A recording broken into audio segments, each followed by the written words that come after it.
of a lot of academic training, unsurprisingly.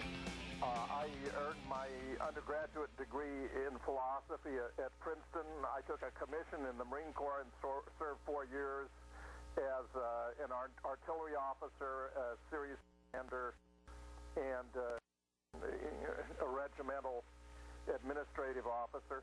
I did my graduate in the history and the philosophy of science at Indiana University and taught for 35 years, doing a great deal of research and publishing over 24 books. Collapsed on September 11th in less than 10 seconds. World Trade Center 7 at 5:20. About with Cheney is a nice illustration.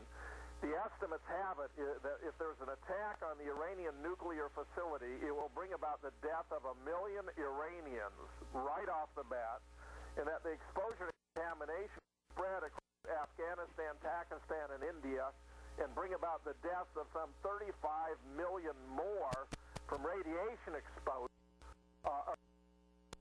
Denies it's trying to build nuclear weapons, and no one's been able to prove differently. They have a perfect right to develop peaceful use of nuclear weapons. In fact, there's no reason why they shouldn't be entitled to the development of nuclear weapons. I don't understand what all the garages, truck accessories, auto glass tanning, toolboxes, camper tops. Come to Custom Accessories, Highway 21 North, 1 mile north of 77, 876-0374.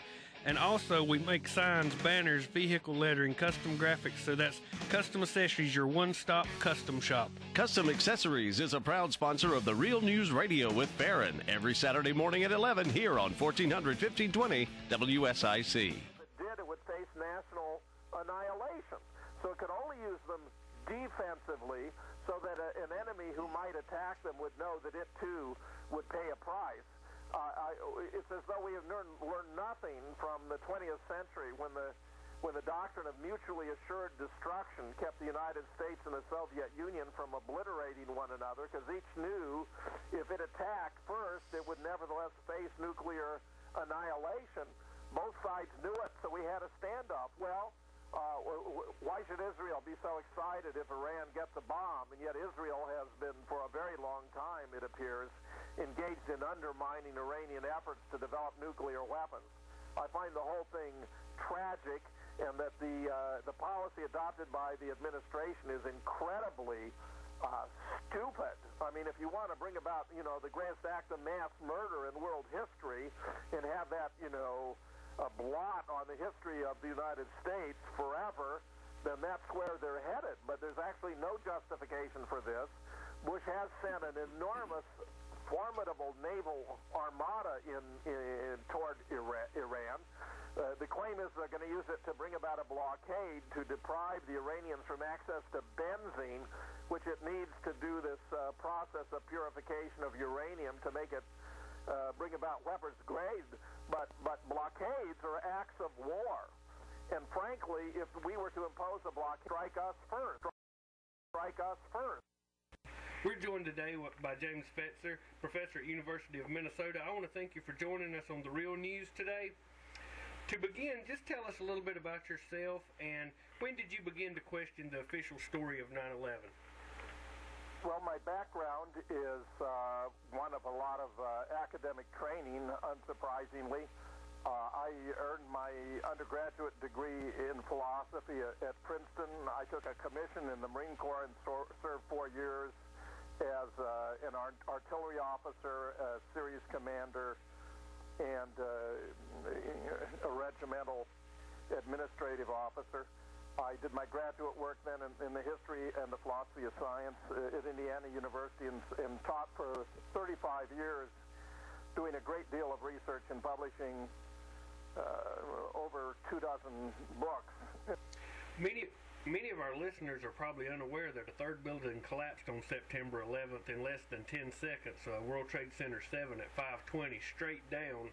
And as many contend, this is proof of prior knowledge and defies all logic with regards to the government's version of events. Can you tell us of World Trade Center 7 and your beliefs on this incredible unreported piece of the story?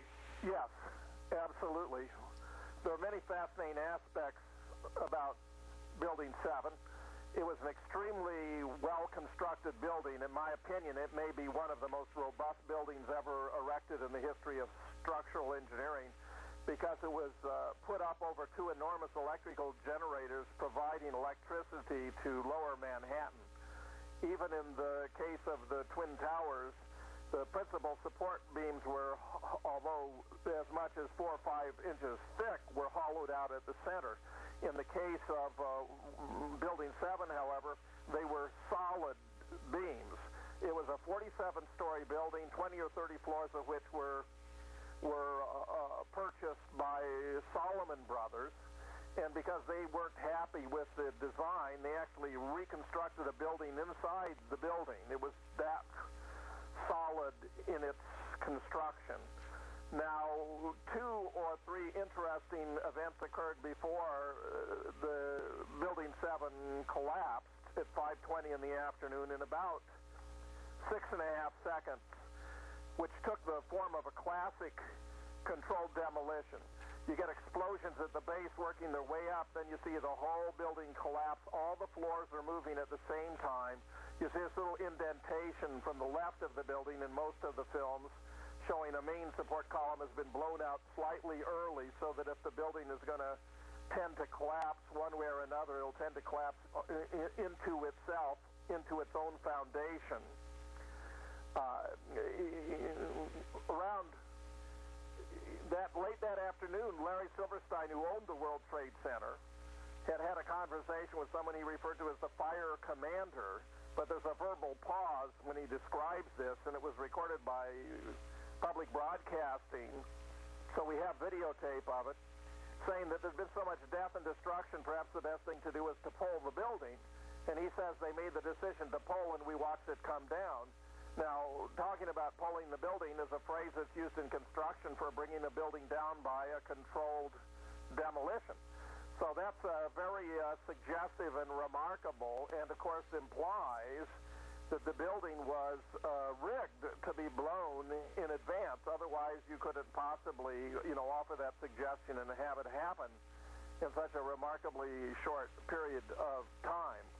In addition, and this was quite stunning too, to those who have been investigating this aspect of the case, at 4:57, a woman, a reporter for the British Broadcasting System for the BBC by the name of Jane Stanley, reported over the BBC that the Solomon Brothers building had collapsed. But it was ironic because over her left shoulder you could actually see Building 7 in the background, which of course would not collapse for another 23 minutes. In my opinion, this may be the single most striking illustration of collusion between the intelligence agencies, the government, and the mass media in the history of television. I was going to say, when that came out, the media just totally blacked it out. It went totally unreported. Mr.